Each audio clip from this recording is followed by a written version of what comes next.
আমাদের স্বেচ্ছাসেবক যারা ব্যাচ পড়ে আছেন আপনারা একটু দায়িত্ব পালন করেন যান। যারা ব্যাচ পড়ে আছেন রাস্তাটা মেইন রোড যদি ক্লিয়ার থাকে গাড়ি চলাচল যেন হতে পারে। ধন্যবাদ।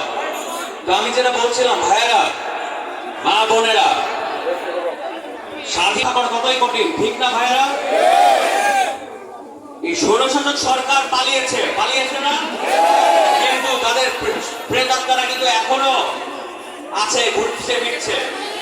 অতএব আমাদের উদার মনকে কেউ দুর্বলতা ভাববেন না। অবিচার সেখানে আমাদেরকে প্রতিরোধ করতে হবে প্রত্যেকটি জায়গায়।